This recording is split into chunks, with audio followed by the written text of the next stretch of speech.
Sa simula ng pelikula, makikita natin si Ryan na kinakausap ang kanyang anak na si Mia. Ipinagmamalaki niyang ipinakita sa kanya ang isang drawing na thug life na ginawa niya para sa kanya, at agad na naghinala si Ryan na may kinalaman ang kanyang tiyuhin na si Tyler sa drawing na ito. Bilang nag-iisang anak, si Mia ang sentro ng mundo ni Ryan. Mahal na mahal niya ito at palaging ipinapakita ang kanyang magiliw na pangangalaga bilang isang tapat na ama. Bago umalis, nagpalitan ng goodnight wishes ang dalawa, at magiliw na sinabi ni Ryan sa kanyang anak, "Good night, butterfly." Makalipas ang mga araw, mayroong masamang nangyari. Natagpo ang patay si Mia sa mga palumpong malayo sa kanyang tahanan. Ibinalita ni Detective Ivy Hammett ang malungkot na balita sa pamilya ni Mia. Di nagtagal, ang pamilya ay nagkaroon ng isang pagtitipon sa libing kung saan ang kanilang mga kamag-anak ay nagpapahayag ng kanilang kalungkutan. Desperado para sa mga sagot, kinausap ni Ryan si Detective Hammett para sa higit pang impormasyon, ngunit wala pa ring nakukuhang impormasyon ang mga pulis. Samantala, ang kanyang asawa ay nagsimulang umikot sa malalim na kalungkutan, na iniiwan si Ryan na nahihirapan sa sarili niyang kalungkutan. Isang araw, habang naglalakad kasama ang kanyang German Shepherd na aso, napansin ni Ryan na ang aso ay kumikilos ng hindi pangkaraniwan, at interesado ang aso na pumasok sa bahay ng kanilang kapitbahay. Ang pag-uugali na ito ay pumukaw sa mga hinala ni Ryan. Nang gabing iyon, dala ang kanyang kamera, bumalik siya sa bahay at kinunan ng litrato ang isang kakaibang lalaki na may hawak na hugis butterfly na hairpin na katulad ng suot ni Mia. Kumbinsido na ito ay isang palatandaan, nakipag-ugnayan si Ryan kay Detective Hammett upang ibahagi ang kanyang mga hinala. Gayunpaman, pagkatapos na tanungin ng lalaki na si Stan Granger, ang mga detective ay walang nakitang ebidensya tulad ng hairpin na sinabi ni Ryan. Frustrated at galit na galit, iginiit ni Ryan na alam niya ang kanyang nakita, ngunit ipinaliwanag ni Hammett na maaaring nagkamali siya dahil sa kadiliman at distansya. Ipinaalala niya sa kanya na ang mga akusasyon ay nangangailangan ng matibay na ebidensya at pinayuhan si Ryan na isaalang-alang ang therapy sa kalungkutan sa ngayon, na binibigyang diin na ang paghahanap sa killer ay kanyang responsibilidad. Lalong kumbinsido si Ryan na kahit papaano ay konektado si Stan sa pagkamatay ni Mia, ngunit hinimok siya ng kanyang asawa, si Jess, na pabayaan na lang ang mga pulis na nagpapaalala sa kanya na hindi na muling mabubuhay ang kanilang anak. Kinabukasan, tahimik na inayos ni Jess ang kanyang mga gamit at umalis bago magising si Ryan. Nakahanap siya ng sulat sa mesa sa kusina kung saan ipinapaliwanag nito ang kanyang nararamdaman at desisyong umalis. Naguguluhan, pinag-isipan ni Ryan ang mungkahi ni Hammett na magpa-therapy, ngunit sa huli ay napagpasyahan niyang nawala na ang lahat at dapat niyang gawin ang mga bagay sa sarili niyang mga kamay. Nagrente siya ng isang maliit na apartment, na ayon sa may-ari, kadalasan itong pinupuntahan ni Stan. Nag-aalala siya na baka gagawa ng krimen si Ryan, ngunit tiniyak ni Ryan sa kanya na bibigyan siya ng mas maraming pera kung siya ay manahimik. Sinimulan ni Ryan na pagmasdan ang tirahan ni Stan at mahigpit siyang sinusundan sa kanyang pang-araw-araw na gawain. Ang kanyang puting van, na kadalasang nauugnay sa mga kidnapping, ay lalo lamang na tumaas ang hinala ni Ryan. Pagkatapos ay binisita ni Ryan ang kanyang kapatid na si Tyler, at dinala siya pabalik sa kanyang simpleng apartment. Sa una, sinisikap ng magkapatid na panatilihing magaan ang kanilang pag-uusap ngunit naramdaman ni Tyler ang pagbabago sa kapaligiran. Ipinaliwanag ni Ryan na kinuha niya ang lugar na ito upang tuparin ang kanyang mga obligasyon. Ipinakita niya kay Tyler ang mga larawan at impormasyong nakalap niya tungkol kay Stan at hiniling kay Tyler na bilhan siya ng baril. Kailangang uminom ni Tyler ng isang buong bote ng alak bago niya malaman kung ano ang balak ni Ryan. Kinastigo niya si Ryan dahil sa walang kwenta niyang plano, na itinuro na ang simpleng paglusob sa bahay ni Stan at pagbaril sa kanya ay hindi magtatapos ng maayos. Gayunpaman, walang ibang nakikita si Ryan na mapagpilian, hindi kayang tanggapin ang pagkamatay ng kanyang anak habang ang pumatay kay Mia ay nananatiling malaya. Maingat na sinusuri ni Tyler ang kanilang mga opsyon bago magpasyang kumilos.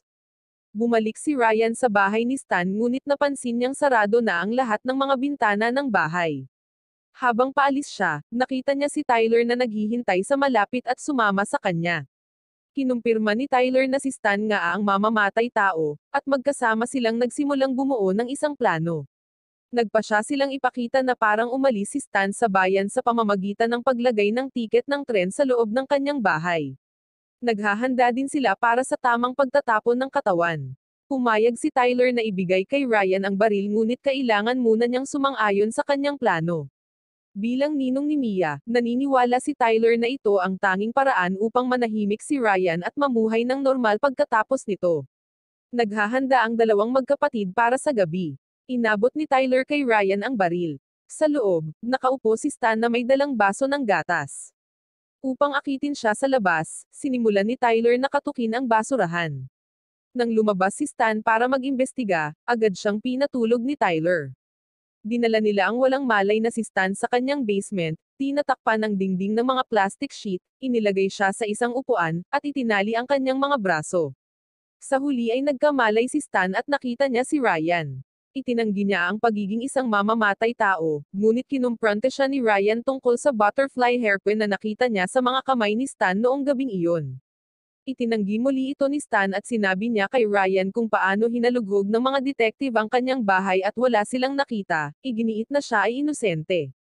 Sa kabila ng mga pakiusap ni Stan, hindi naniniwala si Ryan sa isang salita na sinasabi niya. Samantala, nakatanggap ng tawag si Detective Hammett at agad na umalis.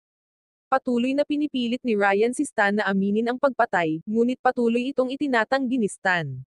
Sa kanyang pagkabigo, nasugatan ni Ryan ang kanyang kamay ngunit nananatiling kumbinsido na malapit na niyang malaman ang sekreto ni Stan. Nakipagkita si Detective Hammett sa dalawa pang opisyal na nasa kakahuyan kung saan may nangyayaring krimen. Inutusan niya ang kanyang kasama na tingnan ang footage ng traffic camera sa pag-asang matukoy nila ang kriminal. Samantala, kinumprante ni Ryan si Stan tungkol sa pagbili ng mga bitamina ng mga bata at malalambot na laruan, na nagtatanong kung bakit siya bumibili ng mga ganoong bagay kung wala naman siyang anak. Ibinunyag ni Stan na ang mga bagay ay para sa kanyang pamangkin, at inamin din niya na siya mismo ang umiinom ng mga bitamina ng mga bata dahil gusto niya ito. Si Ryan, na nalilito sa pahayag na ito, ay naglalahad ng isang aklat na nakita niya sa apartment ni Stan tungkol sa mga killer. Napaluha si Stan, ngunit tinatakot siya ni Ryan, nagbabantang babarilin siya kapag hindi siya titigil sa pagsasalita. Sa isang desperado na hakbang, si Stan ay nagsalita na nagsasabi na ito ay nangyari sa kanya. Ibinaba ng naguguluhan na si Ryan ang kanyang baril at humingi ng paliwanag. Samantala, nirepaso ni Detective Hammett ang surveillance footage at nakita ang isang pamilyar na van. Itinago niya ang footage para mag-imbestiga ng mas malalim. Bumalik sa bahay, ibinunyag ni Stan na naranasan din niya na kinidnap ang kanyang anak na babae, na naging sanhi ng pagtatanong ni Ryan sa kanyang sariling mga aksyon. Gayunpaman, tiniyak ni Tyler kay Ryan na huli na para umatras na itinuturo na ang pinakamababang sentensya para sa pagkidnap ay 20 taon na pagkakakulong. Lalong nag-aalinlangan si Ryan kung totoong nagkasala si Stan at hinanap niya ang butterfly hairpin ni Mia para kumpirmahin ang kanyang mga hinala. Si Tyler naman ay nawawalan na ng pasensya. Tinutukan niya ng kutsilyo si Stan, binabalaan siya na mamamatay siya ngayong gabi ngunit nangako itong palayain siya kung magtapat siya. Tinanong ni Stan si Tyler kung naniniwala siya sa Diyos at nagpahayag ng emosyonal na pananalita tungkol sa kanyang kawalang kasalanan, ngunit ngumiti lang si Tyler. Habang hinalugog ni Ryan ang bahay, narinig ni Ryan na sumigaw si Stan, nagmamadali siyang bumalik at nakita niya si Stan na sinaksak ni Tyler ng kutsilyo sa binti. Hinimok ni Ryan si Tyler na umatras, iginiit na hindi pa siya handang patayin si Stan. Lingid sa kanilang kaalaman ay nakatingin pala si Detective Hammett sa labas ng bahay. Maingat siyang lumapit at sumilip sa garahe, nadiskubre ang van ni Stan. Kumatok siya sa pintuan. Habang maingat na gumagalaw si Ryan papunta sa pinto ay pinatulog ni Tyler si Stan. Dahil walang bumukas sa pinto, si Detective Hammett ay pumunta sa likurang pintuan, ngunit nakalock ito. Dahil hindi siya makakapasok, sa kalaunan ay umalis siya. Ipinaliwanag ni Ryan kung sino siya kay Tyler at iniisip kung paano nila matuklasan ang sekreto ni Stan. Gustong mag-imbestiga ni Ryan, ngunit sa kabila ng babala ni Tyler na ito ay isang mapanganib na ideya, ngunit kailangan niyang makipag-ugnayan kay Hammett, iginiit na mayroon pa silang maraming oras. Tinawagan ni Ryan si Hammett para matuto patungkol sa kaso. Sa una, tumanggi si Hammett ngunit iginiit ni Ryan na mayroon siyang impormasyon tungkol kay Stan. Nang marinig ito, nagpasya si Hammett na bisitahin ang bahay ni Ryan sa loob ng ilang minuto. Mabilis na lumabas ng bahay si Ryan pagkatapos ng tawag na ikinadismaya ni Tyler. Sakto naman ang pagdating niya sa bahay at binuksan niya ang pintuan para papasukin si Hamet. Nagtanong muli si Ryan tungkol sa kaso ni Mia, ngunit ipinaalam sa kanya ni Hamet na walang bagong katibayan upang magiging sospek si Stan. Tinanong niya kung anong impormasyon ang mayroon si Ryan. Ipinakita sa kanya ni Ryan ang isang koleksyon ng mga larawan ni Stan, na pumukaw sa interes ni Hamet. Iminumungkahi ni Hamet na si Stan ay maaaring maging sospek sa kaso ng isang nawawalang tao at sa tingin niya, maaaring pinalitan ni Stan ang kulay ng kanyang sasakyan.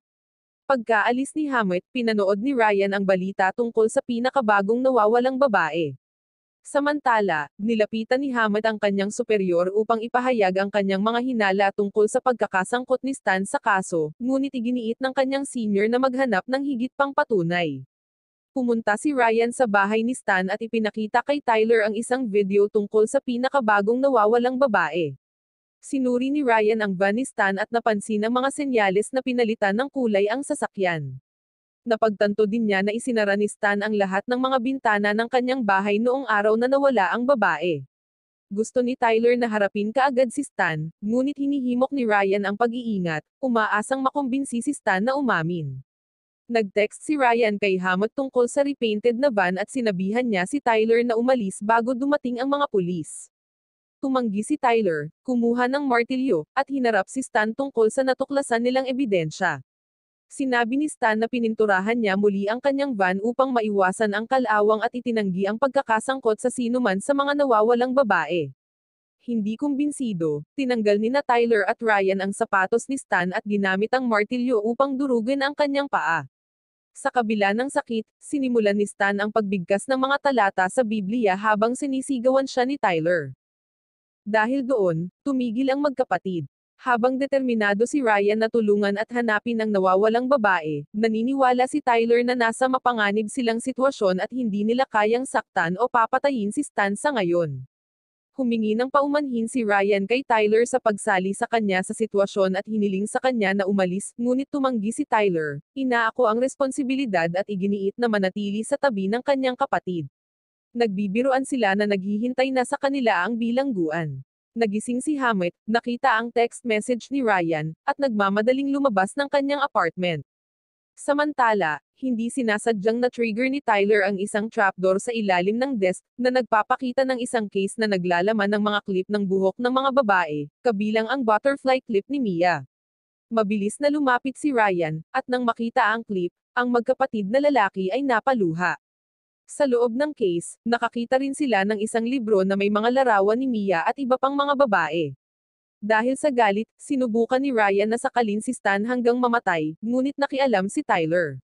Nagsimula si Stan sa pagsasalita na sinasabing ang kanyang mga aksyon ay naaayon sa mga banal na layunin at ang kanyang likas na katangian ay pumipigil sa kanya mula sa pagsalungat sa kanila. Pinatahimik ng magkapatid ang kanilang mga sarili, tinitiyak nila na sa wakas ay nalaman na nila ang krimen na ginawa ni Stan.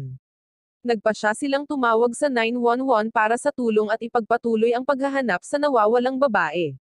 Habang sinisimulan ni Tyler na tanggalin ang plastik na nakatakip sa mga dingding, nag-aalok si Stan na dalhin sila sa babae ngunit binalaan sila na huwag tumawag ng pulis na nagbabanta na hindi siya makikipagtulungan kung gagawin nila iyon.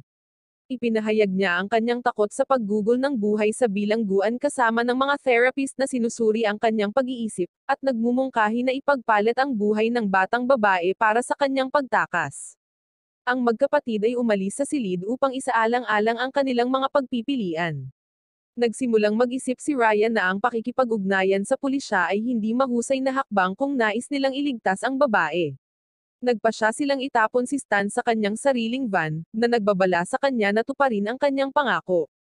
Lingid sa kanilang kaalaman ay dumating na si Hamet at sinusundan sila ng isa pang sasakyan.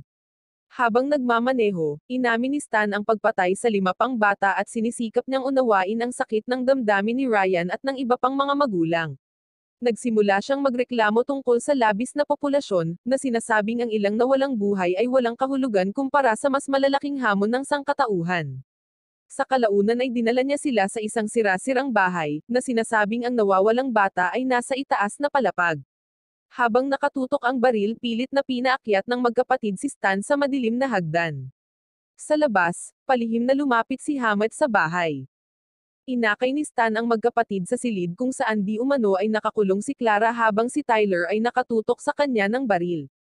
Inutusan nila si Stan na i-on ang ilaw, ngunit sa halip, nag-activate siya ng floodlight, nakipag-away kay Tyler, at kalaunan ay itinulak si Ryan palabas.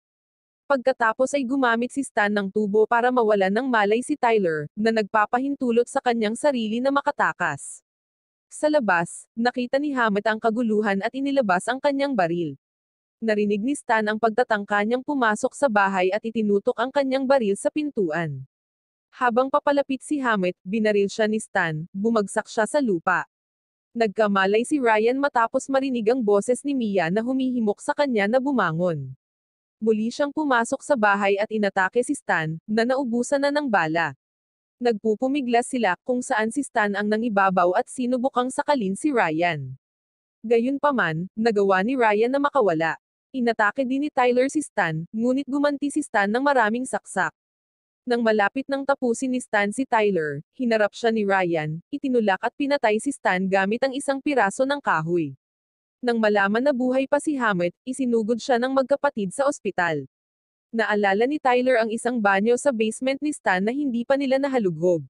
Bumalik sila at natuklasan ang isang peking pader sa basement. Sa likod nito, nakita nila ang nawawalang batang babae. Inakay siya ni Ryan palabas. Nagising siya, tinawag ang kanyang ama, at napaluha si Ryan nang bumalik sa kanya ang mga alaala ni Mia. Dumating si Hammett sa bahay at nagulat nang makitang inaaliw ni Ryan ang nawawalang babae. Pagkatapos ng interogasyon, binati ni Hammett at ng kanyang superior ang magkapatid. Pagkaalis ng kanyang superior, pribadong ipinaalam sa kanila ni Hammett na makikipag-ugnayan siya sa kanila sa ibang pagkakataon upang isulat ang kanilang mga kwento para sa kanyang ulat. Sa pag-alis nila, nakasalubong ni Ryan si Jessica, at sabay-sabay na umiyak ang dalawa.